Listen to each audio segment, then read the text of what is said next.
Contacto. Hola, muy buenas noches. Bienvenidos a este último capítulo de la temporada de Contacto. El reportaje de hoy es el resultado de una minuciosa búsqueda en un terreno que hasta ahora no se había escudriñado a fondo. Hablamos del mal uso de platas públicas que se destinan anualmente al pago de pensiones vitalicias para quienes fueron exonerados o despedidos por motivos políticos entre el año 73 y 1990. Sabemos y comprendemos que este es un tema particularmente sensible porque se trata de personas que pasaron situaciones muy aflictivas y dolorosas. Por lo mismo nos parece necesario poner sobre la mesa los antecedentes que recogimos y que aportan a la transparencia del sistema. Hoy, alrededor de 75.000 personas exoneradas reciben la pensión vitalicia. Muchos cumplieron estrictamente los requisitos legales y fueron bien calificados. Sin embargo, en nuestra investigación detectamos cientos de irregularidades en el proceso, de falsos exonerados, es decir, personas que no cumplían con los requisitos y a los que se les aprobó los beneficios estatales, en la mayoría de los casos, avalados por una autoridad pública en su postulación. Es verdad que hay que dejar muy en claro que en esta cadena intervienen distintos organismos responsables de dar la venia para que el Estado pague esta compensación. Primero, está la Oficina de Exonerados que decide quién califica o no e informa luego al subsecretario del Interior. Luego, el Instituto de Previsión Social, ex INP, y finalmente la Contraloría se pronuncia cuando existen dudas. El siguiente reportaje es de Juan Francisco Riumayó con la investigación de Soledad Millar.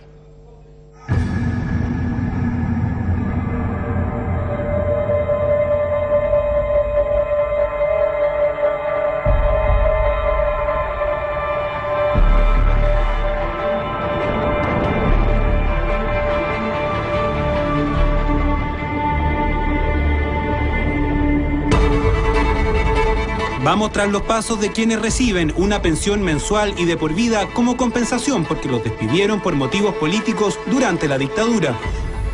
En este caso particular tenían solo 15 años de edad al momento de su despido. ¿A qué edad entró a trabajar a la CUT? 12 años. 12 años. 12 años. ¿Y a qué edad fue exonerada entonces? Como a los 14, 15 años.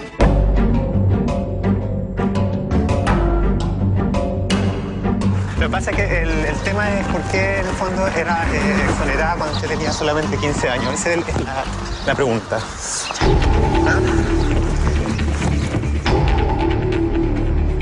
Tenía 14 años. Mi papá era miembro del Comité Central del Partido Socialista. Entre los diversos antecedentes que presentaron figuran cartas de autoridades y parlamentarios que certifican los despidos por razones políticas. Pero también hay otras irregularidades que denuncian los propios exonerados. Tenemos exonerados que no corresponden al perfil que la ley define. Aquí hay abandono de deberes por parte de la institucionalidad. Hay una colusión institucional de importantes instituciones del Estado en la comisión, digamos, de este increíble fraude. Raúl Selpa preside la principal agrupación de exonerados y vivió en carne propia la represión y el despido por razones políticas después del golpe. Hola, permiso. ¿La señora Bernardita? Hola, ¿usted es Bernardita? Bernardita hoy tiene 53 años, para el golpe militar tenía 15, es decir, era casi una niña. Aún así, ella asegura que entonces trabajaba en la Central Unitaria de Trabajadores y que fue exonerada o despedida por razones políticas. ¿Cuál era el trabajo que usted realizaba en la Central Unitaria de Trabajadores? Yo lo que hacía era llevar documentación para de un lugar a otro. Hacían todo lo que era la documentación de los... ordenar documentación. Ya. ¿A qué edad entró a trabajar a la CUT? 12 años. 12 años. 12 años. ¿Y era común que trabajaran niños de 12, 13 años en la CUT? Así como ahora, así como ahora. Ahora es totalmente común que trabaje un niño de 8, 9 años. ¿En la CUT? No, en la CUT.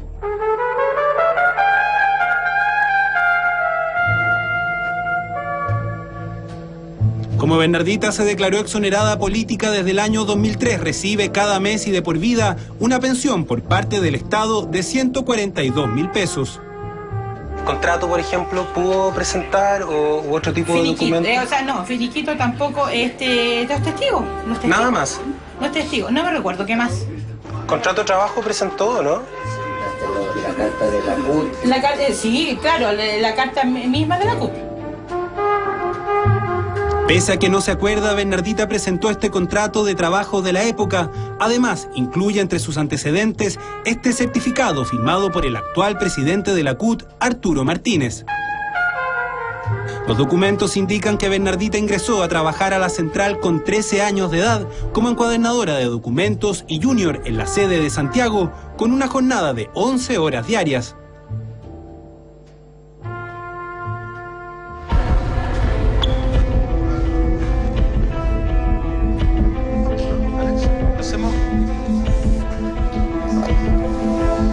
¿Era común o era normal, digamos, que en ese entonces trabajaran menores de edad en la CUT? Bueno, un menor de edad podría haber sido gente que trabaja en el departamento juvenil. Se lo pregunto porque llegamos al caso de una señora, de una mujer, asegura haber trabajado en la CUT, digamos, al 11 de septiembre del 73 y fue exonerada por trabajar acá, digamos. Pero era muy chica, ella dice que entró a trabajar acá a los 13 años. Puede ser. No sé si contratado. O sea, pero una joven de 13 años, por ejemplo, ¿puede haber sido contratada por la CUT en ese entonces? No creo que contrato. No creo. Puede que haya venido a ayudar, participar, pero contratada difícil. Sí, lo que pasa es que precisamente esta persona incluye un contrato de trabajo y un certificado firmado por usted, y aquí está el contrato. Nos parece extraño. Bueno, puede haber estado en el departamento para encuadernación de la CUT, claramente como joven ayudando con algún contrato para trabajar. Pero no me consta, yo no la vi. ¿Pero usted firmó el certificado? Yo sí, este certificado no tiene ninguna validez, sí, porque es un certificado que consta que estaba. Claro. Ella salió de la CUT, no pudo seguir trabajando porque la CUT la declaraba ilegal. La encargada en esa época del programa de exonerados, Marta Ayoañán, sí le da relevancia al certificado de Martínez. La carpeta de Bernardita había sido rechazada por la Contraloría por no incluir antecedentes suficientes. Sin embargo, Ayoañán pide en esta carta que se reconsidere el caso precisamente por incluir el certificado de Martínez. Finalmente, la Contraloría toma razón pese a ser Bernardita menor de edad. Pero usted entiende que este certificado es una prueba que al menos para la comisión anterior era bastante relevante en términos de calificar o no a una persona como claro. exonerado, ¿no?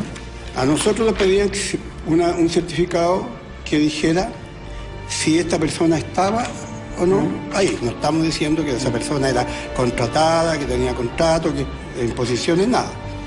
Funcionaria rentada de esta central. Claro. Desempeñándose... Algo se le tendría que haber pagado. Ahora usted me dice que a usted no le consta que ella haya trabajado aquí, eso sí. No. El propio Martínez duda de la veracidad del contrato de trabajo que Bernardita González presentó ante la Comisión Calificadora de Exonerados Políticos. Este contrato difícilmente pueda conservarse así si fue hecho el 73. Ya, o sea, debería haber sido eliminado ese contrato. No existiría ese contrato, porque difícilmente esa persona podría haber tenido contrato, porque era menor de edad. ¿Les tocó hacer muchos de estos certificados, no? Sí, muy mal. ¿Y en la mayoría de los casos usted confiaba en las personas que le decían que esta persona trabajaba? Llamaba a personas que los conocían. Ahora, no es ningún delito. Eso, No. Esto no es delito. No. Esta es una carta que yo certifico.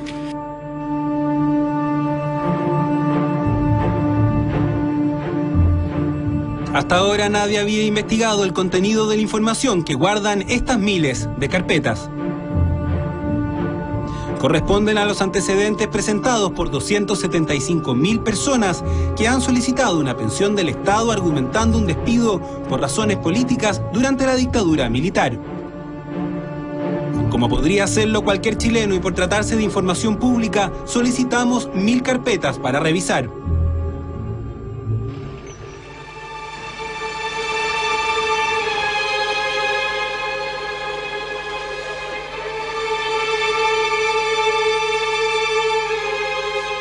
A partir de la denuncia de la Asociación de Exonerados, revisamos minuciosamente cada uno de los documentos que contienen. Queremos saber qué antecedentes presentaron estas personas para ser calificadas como exonerados políticos y recibir una pensión de por vida que al año le significan al Estado un monto cercano a los 190.000 millones de pesos. Y la cédula que falta en la Contraloría, que son esas dos.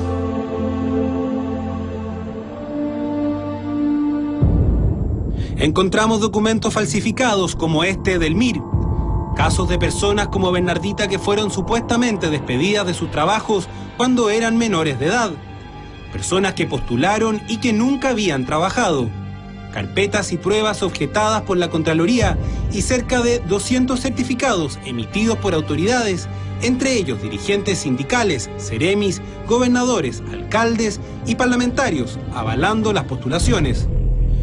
¿Cómo pasaron entonces el filtro de la comisión que revisa las postulaciones? Fuimos a preguntarle a estos parlamentarios en qué pruebas se basaron para emitir los certificados que avalan estas postulaciones.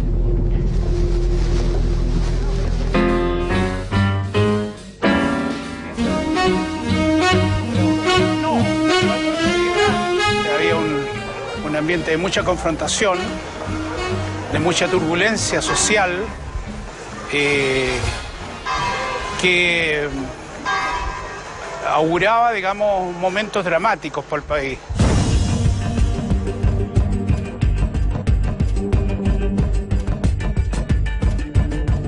Raúl Selpa ingresó en 1960 a trabajar a las oficinas del Banco Español de Huérfanos con Estado. Ahí hizo carrera, llegando a ser gerente y pieza clave en el proceso de estatización de la banca durante la Unidad Popular.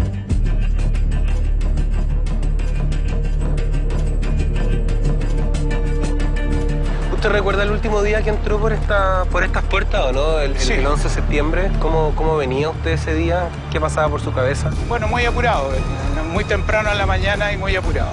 ¿A qué hora llegó ese día? Creo que fue a las 7:30 de la mañana.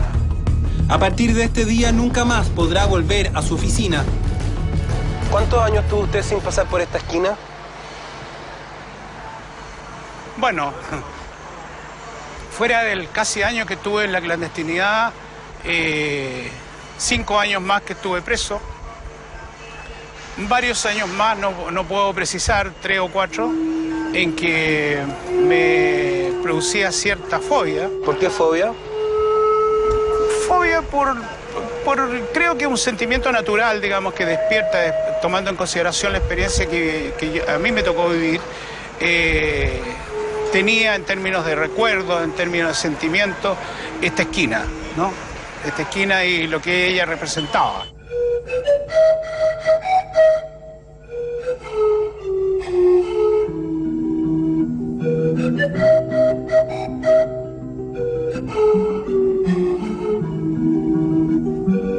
Al igual que Raúl, miles de chilenos son despedidos de sus trabajos por motivos políticos.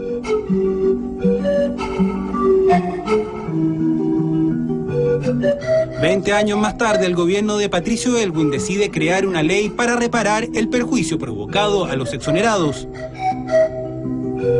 A partir de 1993, una oficina especial califica los casos.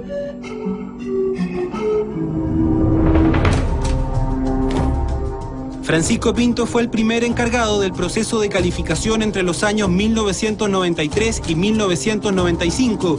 Hoy cree que una vez que él dejó el cargo, los criterios de la comisión se flexibilizaron a tal punto de asignar pensiones a personas que no lo merecían. Yo me apegué a la ley. O sea, me parece que en temas tan delicados como este no corresponde al funcionario evaluar cómo aplica la ley. La tiene que aplicar. Y la ley era clarita en decir cómo debía que aplicarse y lo que debía acreditarse. De tal manera que, claro, alguien podría interpretar que era mejor ser más flexible, puede ser, pero en mi opinión había que aplicar la ley. Después de la modificación del año 98, se observa absolutamente que de 13.000 y fracción de casos aprobados en la primera parte de la ley, ahora sube a 95.000. Es evidente entonces que hubo elementos sustantivos que hicieron que o cambiaran los criterios o hubiera mucha gente nueva que apareció en este espacio que antes no se había presentado. A agosto del 2011 los calificados ya suman 160.164, de los cuales cerca de la mitad recibe una pensión vitalicia, mientras que el resto recibe otro tipo de beneficios. Entre ellos hay más de 400 menores de edad. ¿Pasaron por sus manos casos de menores de edad, por ejemplo? O sea, que al momento de la exoneración hayan sido menores de edad. No que yo recuerde, no. ¿Usted no habría votado a favor de la calificación de una menor de edad? De ninguna manera, no, todo lo contrario. ¿Cree que puedan haber casos de personas que fueron injustamente calificadas? Es decir, que no merecieran el beneficio. Podría ser. Pero ¿cuál es el camino para que una persona pueda conseguir esta pensión vitalicia que al día de hoy beneficia ya a 74.516 personas? Para conseguir la pensión, cada postulante debía llevar su solicitud a la Oficina de Exonerados Políticos, que depende del Ministerio del Interior. Una comisión debía decidir si la persona calificaba o no para recibir los beneficios a partir de los antecedentes presentados. En caso de calificar, estos antecedentes iban al IPS para calcular el tipo de beneficio y pensión que correspondía. Solo si se trataba de funcionarios públicos, la Contraloría debía avisar el pago.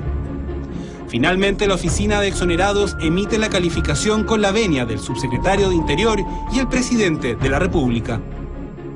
La ley tiene dos partes súper importantes. Una es la parte previsional, que está súper bien estudiada. Yo recuerdo que ahí trabajó la Superintendencia de Seguridad Social. Fue muy riguroso el proceso de la determinación previsional, donde probablemente hay un poco más de debilidades, donde pudo haberse procedido con criterios de mayor o menor flexibilidad, en el establecimiento de la calidad de exonerado político. Hace 3 años, Raúl Selpa lleva su denuncia de irregularidades a la Comisión de Derechos Humanos de la Cámara, que en ese entonces era presidida por la diputada Carla Rubilar.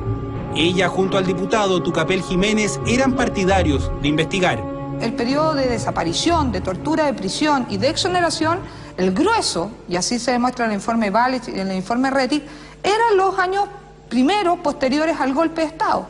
Y lo que se había ido dando con el transcurso del tiempo es que había una cantidad enorme de exonerados del 80 y algo, e incluso cercano al 90. Si hay documentación falsa, lo que se está haciendo es engañar al Estado de Chile, engañar al fisco, engañar a todos los chilenos, que en definitiva con plata de todos se están pagando estos beneficios. Está plagado de irregularidades, plagado. Se ha denunciado este hecho a los últimos 2 presidentes de la República, no teniendo respuesta satisfactoria de parte de ellos. Sin embargo, hay parlamentarios que se muestran escépticos. Yo creo que si aquí se han dado los beneficios a la gente es porque se ha cumplido la ley. Bueno, habiéndose cumplido el objeto de la sesión, esto se levanta. Muchas gracias.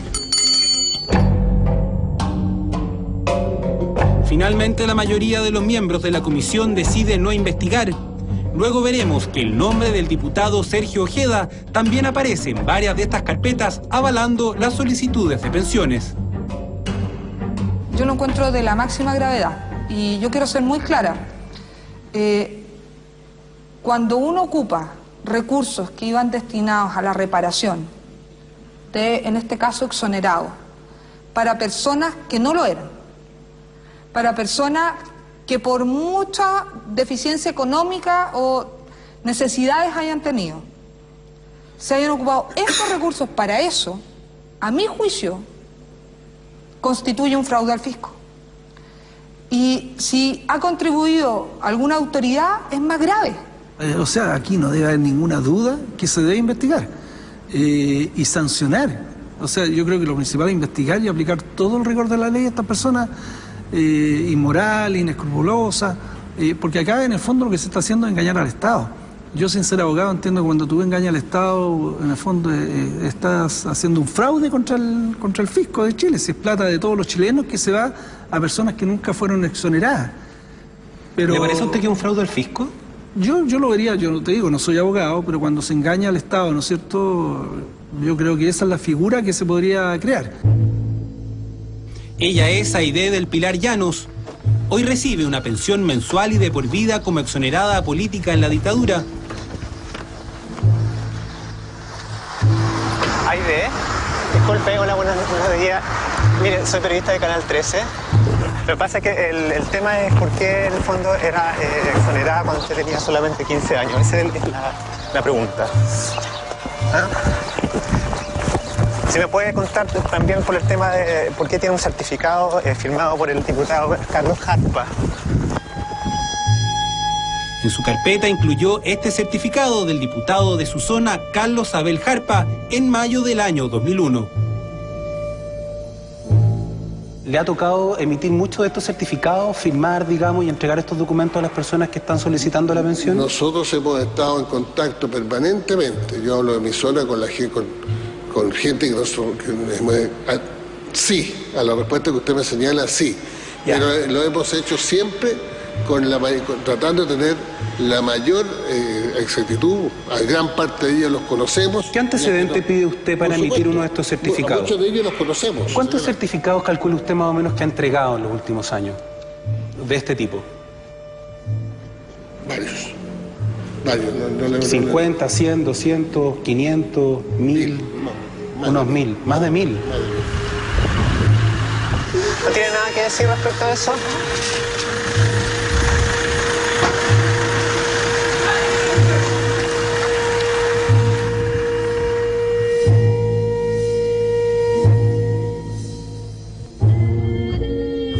Aide dice haber sido exonerada por razones políticas a los 15 años de edad, cuando trabajaba en la empresa IANSA.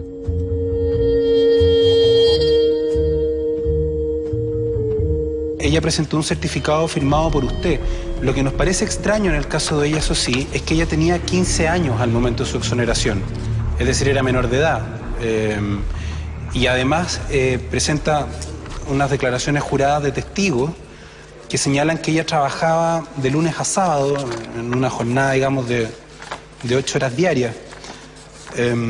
Y lo extraño es que esta señora es profesora ahora, es decir, tiene que haber terminado el colegio y tiene que haber estudiado en la universidad. Para el momento de emitir este certificado, ¿usted conocía a esta persona o ella le presentó sus antecedentes? ¿Por qué usted firma este certificado? Yo he dado fe de la relación. Muchos a la mayoría de ellos los conocía. ¿A ella la conocía o no?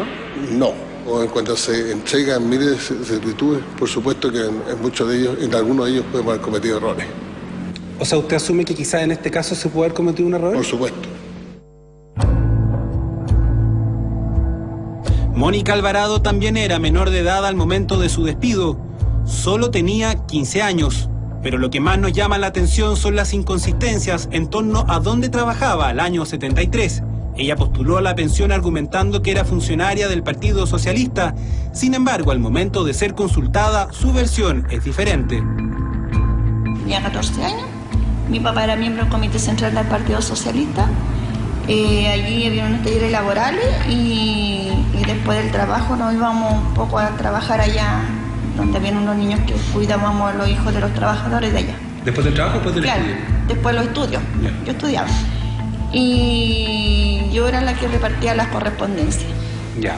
¿Eso de quién dependía? Del Ministerio del Interior. O sea, usted trabajaba para el Ministerio del Interior, en definitiva. ¿Y usted estaba contratada, tenía contrato? ¿O era firmaba unos libros. En su solicitud figura que usted trabajaba como miembro del Partido Socialista.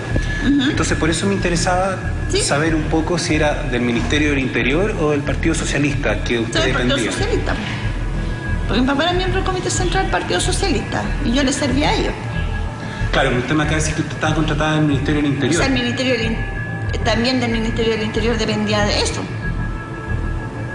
Pero del Partido Socialista o del Ministerio del Interior, por eso le insisto. Es que ahí estoy media confundida. En los antecedentes de su carpeta también encontramos cartas de autoridades públicas, como este certificado del ex senador Ricardo Núñez, quien da cuenta que la mujer era funcionaria rentada del Partido Socialista a pesar de sus 15 años para el 73. El ex senador no quiso darnos la entrevista que le solicitamos para conversar sobre este tema.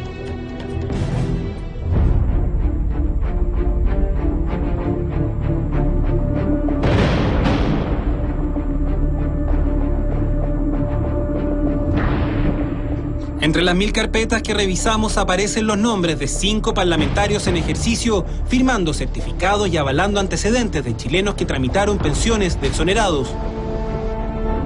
La senadora Isabel Allende aparece firmando 45 documentos, dando cuenta de hechos ocurridos en Chile entre septiembre de 1973 y junio del año 82. En ellos se acreditan los 2 requisitos básicos que necesita un postulante para ser calificado como exonerado: relación laboral y despido por motivación política. La ley que otorga estos beneficios permite que autoridades como parlamentarios entreguen certificados que acrediten el despido por razones políticas, pero eso no basta. Además, las personas deben adjuntar finiquitos, testigos y el registro de lagunas previsionales que certifiquen el daño por el despido. Isabel Allende salió al exilio el 15 de septiembre de 1973 y regresó en 1988. Quiero pensar de buena fe que yo, parlamentario, para firmar un certificado acreditando calidad de trabajador, fecha de cese y motivos políticos, es porque me presentaron documentos que me acrediten aquello. La senadora Allende declinó referirse a este tema. Un caso similar es el del senador Juan Pablo Letelier, de quien encontramos 9 certificados en nuestra búsqueda, dando cuenta de hechos ocurridos en Chile a partir de 1974, siendo él menor de edad. Cuando se hizo esta ley, al igual que muchos otros, la autoridad nos pedía a nosotros que facilitáramos identificar a gente, o que la gente se pudiera identificar. No habían registro de los partidos, se destruyeron. No habían datos, base de datos con los finiquitos. Los certificados que me pidieron eran de militancia o que eran reconocidos por una organización. Yo, antes de actuar, consulté en la Contraloría y consulté en el programa del Ministerio del Interior por lo siguiente. Yo no tenía ninguna forma, por esta misma afirmación que tú haces. Yo no era un actor en el 73, era un niño, y no era tampoco el que podía demostrar el vínculo laboral. ¿Podrían haber errores quizás en personas a las cuales usted les certificó esta situación de exonerado y que en definitiva probablemente no hayan sido exonerados o no hayan sido despedidos por motivos políticos durante la década de los 70 o 80? Si alguien puede haber mentido y me hayan falseado absolutamente los datos, ¿es posible? Sí, es posible. Uno no puede, la actividad humana no puede desconocer que puede haber errores. Para mí no es gran peso que me lo certifique tal o cual parlamentario, tal o cual seremi de su momento. O sea, para usted como miembro de la actual comisión, ¿no es un elemento de prueba, digamos, el hecho de que alguien presente un certificado de un parlamentario? No. Lo que pasa es que si la persona, digamos, efectivamente cumple el perfil que la ley define, no necesita de certificaciones de terceras personas. No lo quiere. O sea, basta con... Basta que cumpla el perfil que la ley define. Revisamos las actas de algunas de las sesiones de la comisión anterior. Nos sorprende ver la enorme cantidad de casos que se discutían en cada una de las reuniones. Hay sesiones de esta comisión donde se llegó a revisar 460 casos en menos de 3 horas, mientras que en la comisión actual aseguran que no ven más de 20 casos en el mismo periodo de tiempo. Le preguntamos a Marta Ayoñán, quien presidía la comisión. Sin embargo, solo acepta responder nuestras preguntas por escrito por motivos de salud. Aquí reconoce que la comisión veía entre 250 y 350 casos en cada reunión, pero asegura que la comisión revisaba detalladamente carpeta por carpeta. Ninguno de los otros 4 integrantes de esta comisión estuvo dispuesto a responder a nuestras preguntas en cámara.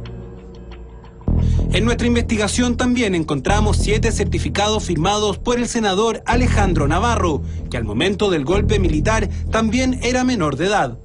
En ellos se certifican hechos ocurridos entre octubre del 73 y diciembre del año 1981.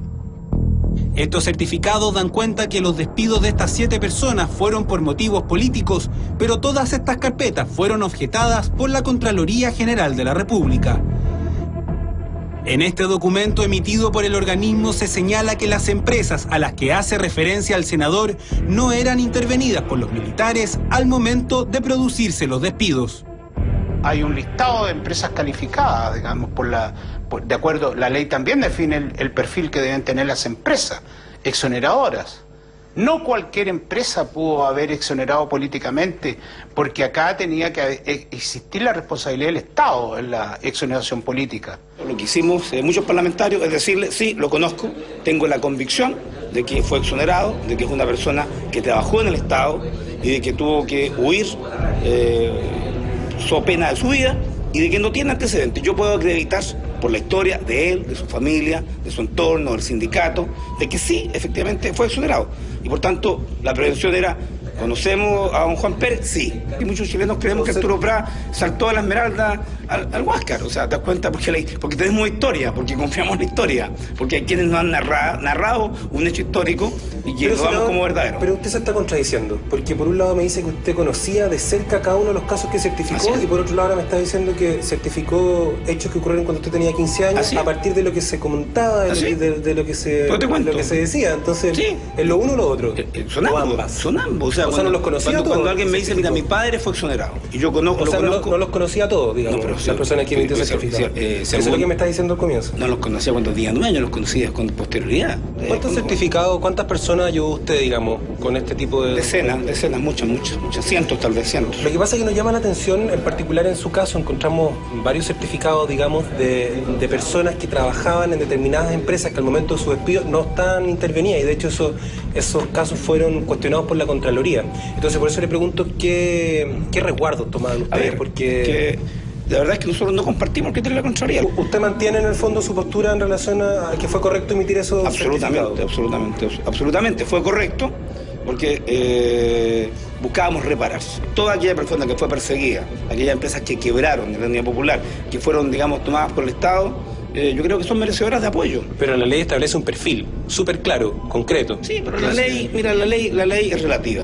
Si hay alguna persona que cree que eso se hizo mal, que presente los antecedentes, que muestre cuáles son, que la Contraloría revise. Pero también vamos a ver los antecedentes de las personas que fueron rechazadas.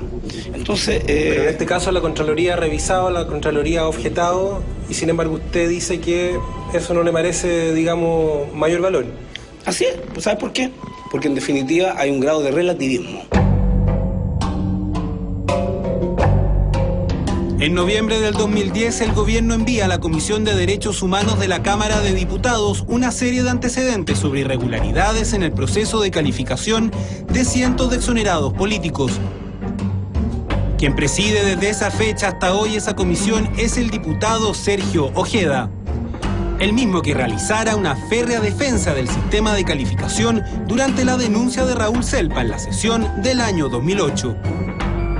El mismo que a partir de los resultados de nuestra investigación figura firmando un gran número de certificados. Hasta ahora no hay noticias de que la comisión haya investigado. Nosotros acogimos esa denuncia y la verdad es que nuestra posición en la época fue de respaldar a los organismos que calificaban. ¿Y se hizo algo en función de eso, no? Nosotros en varias oportunidades nosotros recibimos esas denuncias y traspasamos eso al Ministerio Público. Y tengo entendido que hubo una investigación. Hoy día creo que hay una comisión investigadora en la Cámara también respecto de esto, pero manifestamos nuestra inquietud. Pero yo entiendo que no hay una comisión investigadora abocada a investigar estos casos en particular. Actualmente, al menos se me han señalado otros diputados de la comisión. Claro, se investigó respecto de los presos políticos, pero creo que se iba también a aprovechar la oportunidad para hacerlo. No sé si se habrá hecho. En nuestra investigación encontramos 41 certificados firmados por el propio diputado Ojeda. La mayoría corresponde a ex trabajadores de la Hacienda Rupanco, en la zona donde él es diputado. Viajamos a la Hacienda.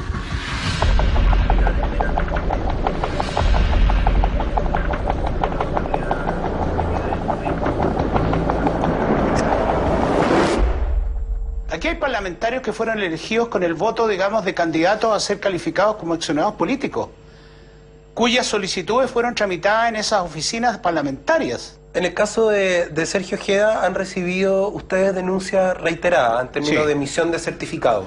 Sí.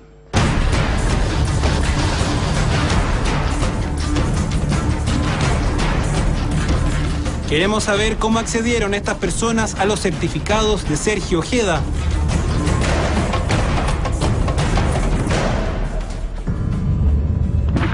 ¿Usted de que existía?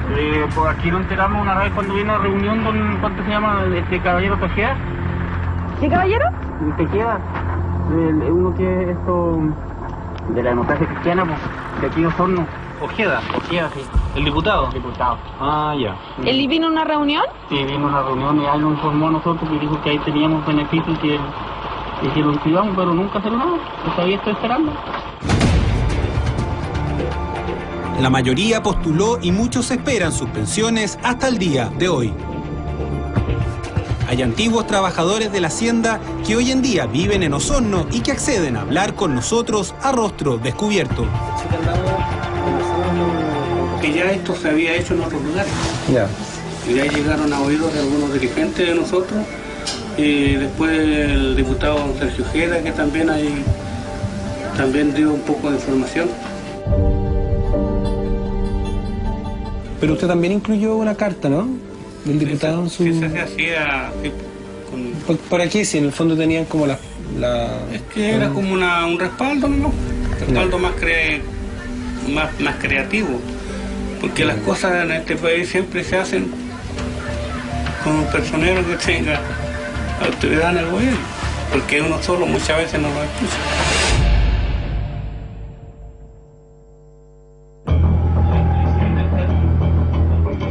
Aníbal Carmona es el secretario de Sergio Ojeda en la sede distrital del diputado en Osorno. Le pedimos ayuda para tramitar la pensión de un supuesto exonerado de la hacienda Rupanco. La grabación pone en evidencia las facilidades que ofrece para conseguir las pruebas. Tienen ahí finiquito o documento que acredite su relación laboral, que eso hay solución para eso. Declaración por testigo, relato político, que eso, todas esas cosas se pueden hacer sin ningún problema, eso se puede hacer. ¿Sí? Sí, sí. ¿Ya usted nos ayudaría en eso? Sí, eso se puede hacer perfectamente. Qué bueno. Porque ahí los testigos los tengo que... Testigos de costo. ¿Sí? Sí, que no es difícil. Es cosa de pararse por ahí cerquita donde están los pagos de la INP y pilla varios, porque andan cobrando su sueldo. ¿Y eso, otra cosa me dijo usted, un relato? Un relato político ahí él cuenta lo que le pasó. ¿Qué fue lo que le pasó? ¿Qué más me parece pasó? ¿Ayudan a conseguir testigos, por ejemplo? No. ¿O eso los tiene que llevar la gente? Eso tiene que llevar la gente. Ya. ¿A usted le consta todo, eso? Por supuesto. Todo en orden, todo como corresponde, en verdad. Este ex trabajador recibe pensión de exonerado e incluyó un certificado de Ojeda entre sus antecedentes. Metieron gente que no son trabajadores de la cooperativa a sacar pensión de exonerado. Me da rabia porque, en cierto modo también, porque resulta que hay campesinos que merecerían ser exonerados y no son exonerados. Y hay gente que no merece y es exonerada. Total, en vez de digo, uno el Estado paga, pero...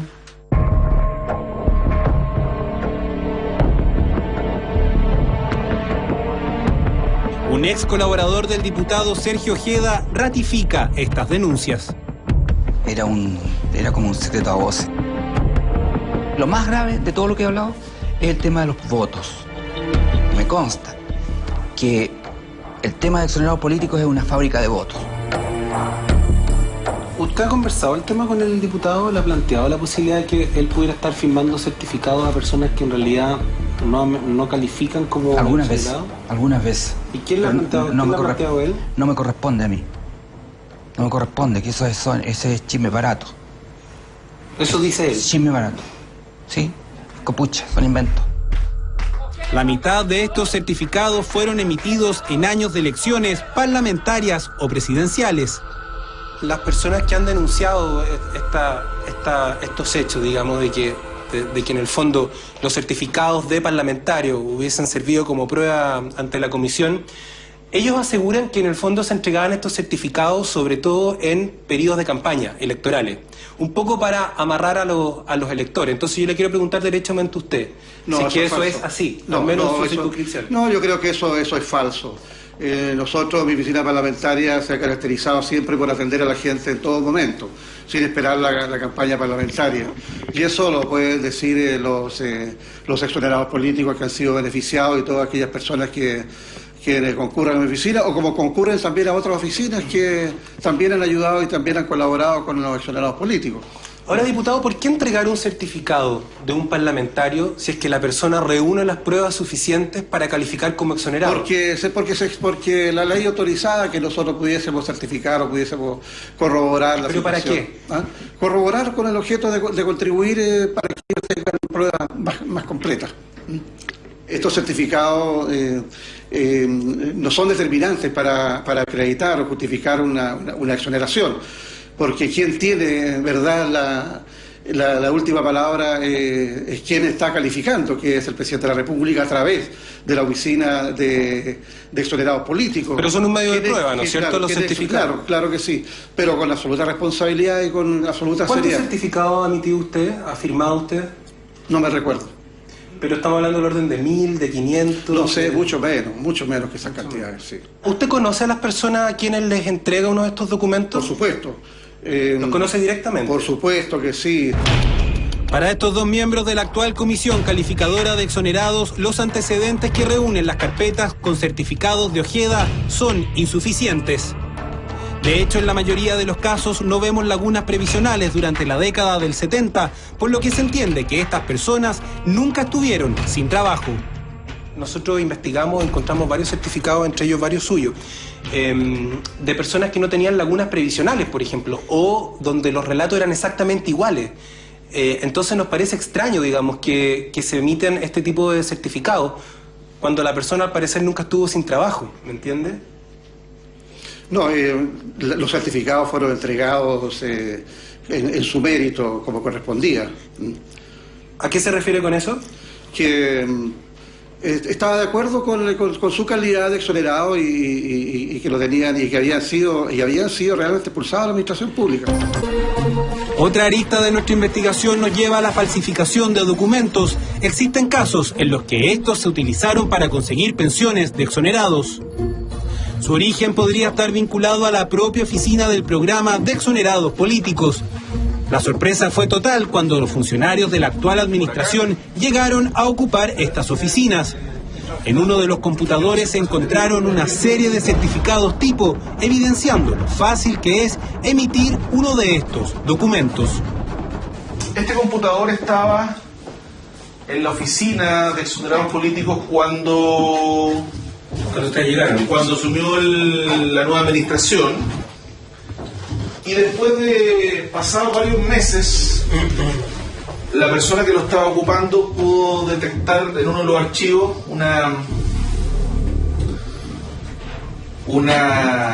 algo que le llamó la atención, que eran precisamente unos certificados que figuraban grabados acá.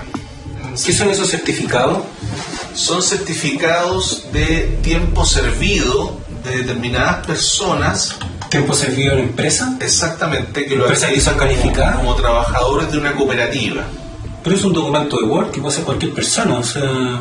Sí, esto significa que alguien que hubiese trabajado acá antes podría haber emitido esos certificados como prueba. Bueno, viendo los archivos que están guardados... Sería posible, digamos. Es bastante probable que hayan sido grabados con ese fin.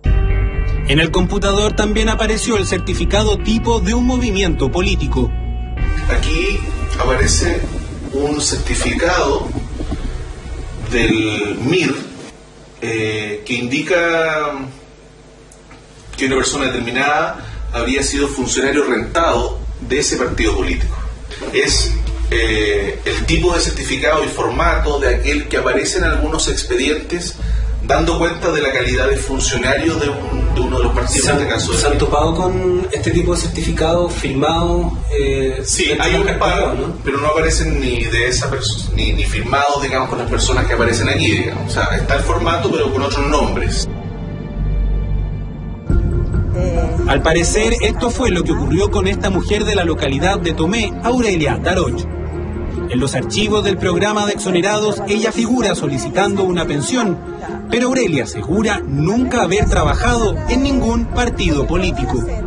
Fui a la INT a hacer unas consultas y me sale ahí que yo pertenezco al MIR. Si yo nunca he andado en nada, nunca he andado en nada, yo nunca pertenecí en nada. O sea, usted nunca fue exonerada, digamos, nunca trabajó para el MIR. Nunca trabajé en nada, si yo toda la vida me casé y fui dueña de casa, nada más que eso. Aurelia asegura que fue un vecino de Tomé, que ya murió, quien hace unos 8 años atrás la convenció de hacer una solicitud, postulando a la pensión.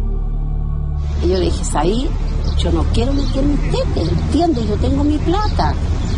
No es mucho, pero yo con eso sobrevivo. ¿entiendes? No, es que este hombre sacó plata y que ha ayudado a tantas personas, y por qué unos pesitos más, unos pesitos menos. Yo no quiero estar ahí, por favor, sáquenme de ahí. Lo único que les pido es que me saquen de ahí. Nada más. Yo no necesito plata, no necesito nada, pero que me saquen del sistema. Quienes hasta ahora han denunciado estos hechos siguen esperando una acción concreta por parte de la justicia.